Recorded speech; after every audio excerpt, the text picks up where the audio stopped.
नमस्कार प्रिय विद्यार्थियों। मैं डॉक्टर पी.सी. मीणा, सहचार्य राजनीति विज्ञान, राजकीय महाविद्यालय राजगढ़ अलवर से हूँ। BA part second political science का पेपर फर्स्ट का टॉपिक अमेरिकी कांग्रेस सीनेट पर आज हम चर्चा करेंगे। सीनेट अमेरिकी कांग्रेस का द्वितीय सदन या उच्च सदन है। सीनेट अमेरिकी राजनीति का प्रमुख केंद्र है। संविधान निर्माताओं का उद्देश्य था कि सीनेट केवल एक द्वितीय सदन ही नहीं होगी, बल्कि यह निम्न सदन के समस्तरीय सदन होगी। समय के साथ सीनेट को शक्तियों में इतनी वृद्धि हुई कि उसे आज विश्व के द्वितीय सदनों में सर्वाधिक शक्ति संपन्न द्वितीय सदन कहा जा सकता है। सीनेट की रचना। अमेरिका में सीनेट का संगठन जनसंख्या के प्रतिनिधित्व के आधार पर न होकर राज्यों के आधार पर होता है। प्रत्येक राज्य को, चाहे वह बड़ा हो चाहे अथवा छोटा हो, सीनेट में 2 प्रतिनिधि भेजने का अधिकार है। अमेरिका में 50 राज्य हैं। इस प्रकार सीनेट की कुल सदस्य संख्या 100 है। सीनेट में राज्यों को समानता के सिद्धांत पर गठित किया गया है। सीनेट का निर्वाचन अमेरिकी संविधान के 17वें संशोधन के अनुसार सीनेटरों का चुनाव प्रत्यक्ष रूप से मतदाताओं द्वारा होता है। वे ही मतदाता सीनेटरों का चुनाव करते हैं जो प्रतिनिधि सदन के निर्वाचन में भाग लेते हैं। सीनेटरों का कार्यकाल 6 वर्ष का होता है, परंतु इनमें से 1/3 सदस्य प्रति 2 वर्ष के बाद सेवानिवृत्त हो जाते हैं। सदस्यों की कुछ योग्यताएं हैं, जैसे वो 30 वर्ष की आयु पूरी कर चुका हो, वह संयुक्त राज्य अमेरिका का 9 वर्ष से नागरिक होना चाहिए, वह उस राज्य का निवासी होना चाहिए जहां से वो चुनाव लड़ना चाहता है। सीनेट सदस्यों के वेतन, भत्ते और विशेष अधिकार वही है जो प्रतिनिधि सभा के सदस्यों के होते हैं। अमेरिकी संविधान के 20वें संशोधन के अनुसार सीनेट का अधिवेशन 3 जनवरी की दोपहर को प्रतिनिधि सभा के साथ ही आरंभ होता है और उसके साथ ही वो संपन्न होता है। सीनेट का सभापति। अमेरिका का उपराष्ट्रपति सीनेट का सभापति होता है। वह सभापति के सभी सामान्य कर्तव्यों का पालन करता है, लेकिन इस क्षेत्र में उसकी शक्तियाँ प्रतिनिधि सभा के अध्यक्ष से कम है। सीनेट को अपना एक सामयिक अध्यक्ष चुनने का अधिकार होता है। वह वास्तव में बहुमत दल का मनोनीत सदस्य या नेता होता है। उपराष्ट्रपति की अनुपस्थिति में वह सदन की बैठकों की अध्यक्षता करता है। सीनेट के उपसभापति एवं सीनेट में विपक्ष के नेता को $1,23,400 प्रति वर्ष वेतन मिलता है। सीनेट के कार्य एवं शक्तियाँ। अमेरिकी सीनेट की शक्तियाँ बड़ी व्यापक हैं। वह संसार का सबसे अधिक शक्तिशाली दूसरा सदन है। सीनेट की प्रमुख शक्तियाँ इस प्रकार हैं। नंबर 1, विधायी शक्तियाँ। सीनेट की मूल शक्तियाँ व्यवस्थापन संबंधी है। अमेरिका में व्यवस्थापिका के दोनों सदन समान स्थिति रखते हैं, उनके अधिकार समान हैं। जहाँ तक वित्त विधेयक का संबंध है, उनके लिए यह आवश्यक है कि उन्हें प्रतिनिधि सभा में प्रस्तुत किया जाए, पर केवल प्रस्तुतिकरण को छोड़कर अन्य सभी बातों में सीनेट किसी भी वित्त विधेयक को पूर्णतः संशोधित कर सकती है। वस्तुतः कोई विधेयक तब तक कांग्रेस द्वारा पारित नहीं समझा जाता जब तक सीनेट उसे पारित नहीं कर दे। साधारण विधेयकों के विषय में दोनों सदनों की शक्तियाँ सब प्रकार से समान हैं।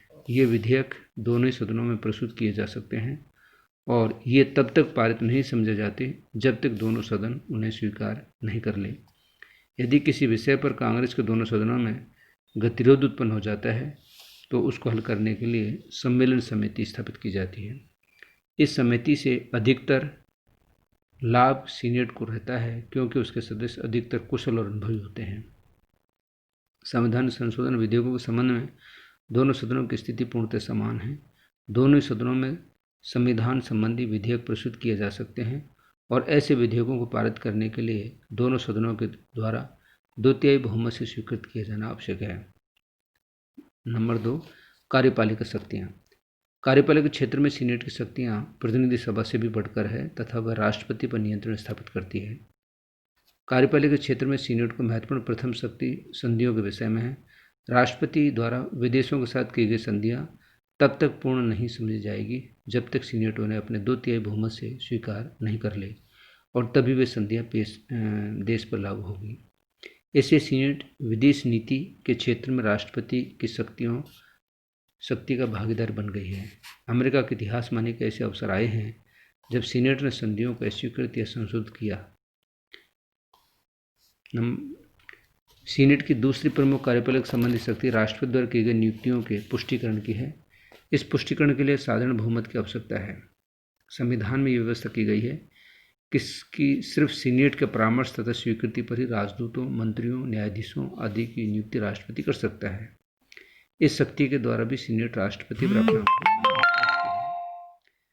सीनेट की तीसरी कार्यपालक शक्ति विविध विभागों के विरुद्ध शिकायतों की जांच करना है। इस विषय में उनका निर्णय अंतिम होता है। इस शक्ति के कारण सीनेट प्रशासन पर नियंत्रण रखती है। अगली शक्ति है न्याय संबंधी शक्तियाँ। न्यायिक क्षेत्र में सीनेट की शक्ति बड़ी महत्व की है। सीनेट को संविधान में राष्ट्रपति, उपराष्ट्रपति और सभी असैनिक अधिकारियों को महाभियोग द्वारा देशद्रोह, रिश्वत तथा गंभीर अपराध के कारण हटाने का अधिकार होगा।